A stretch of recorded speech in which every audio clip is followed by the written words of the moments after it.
praksi res opažam, da se narobe interpretira marsikaj, kar govorijo, poučujejo strokovnjaki in vsi tisti, ki mogoče to tudi niso.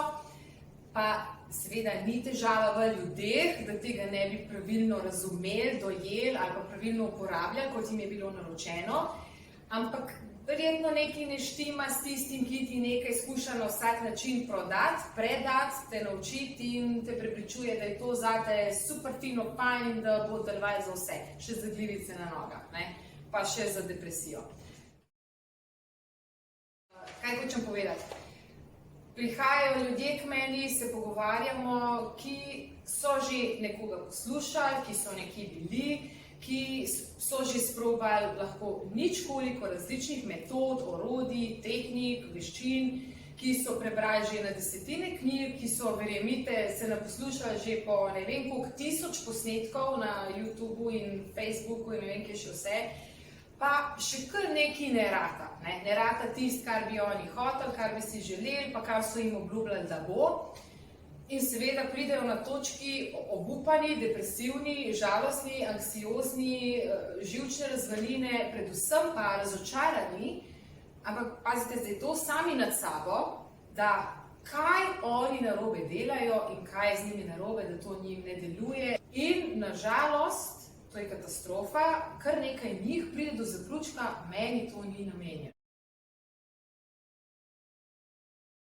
Seveda, vi lahko sprobavate, dajte poslušati različne ljudi, dajte preverjati metode, ampak garantiram vam, da tisto ni, kar je najpomembnejše. Najprej morate pri sebi razčistiti nekaj stvari, se usmeriti, ugotoviti, kam, pa zakaj, kaj bi radi od tega, kaj hočete doseči, kam želite priti in potem šele se išče na koncu kako.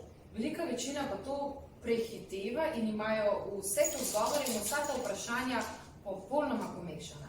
Takrat je težko priti do kakšnih vidnejših in opaznejših napredkov, s katerimi bi bili zadovoljni. Čeprav placebo nas marsikdaj rešuje, ne? Pa pridemo do kakšne naslednje stopničke, ki se prepričamo v to, da smo tam, pa to je tudi v redu, ni nas slabke s tem. Ampak ločite res med tem, kdaj dobite nekje kvalitetna orodja, ko jih greste iskat, ki delujejo, ki so vam zelo z namenom predana, točno zaradi vas in točno zaradi vašega primera, vaših želja, vaše situacije, vašega stanja. Kdaj pa v bistvu počnete nekaj in verjamete, da to deluje samo zato, ker se neprestano vračate po nove doze. In vas spet malo dvigne, pa padete, pa dvigne, pa padete.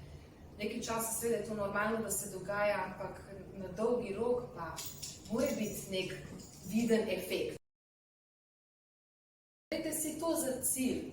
Vedite, da niste ravno vi tista izjema, pri kateremu nekaj ne deluje, kateremu nekaj ni namenjeno.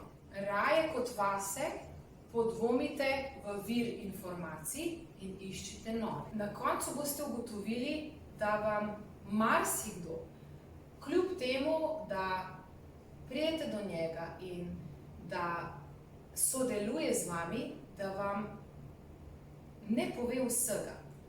In takrat se vprašajte, ali ne pove vsega zato, ker noče, ali zato, ker ne zna.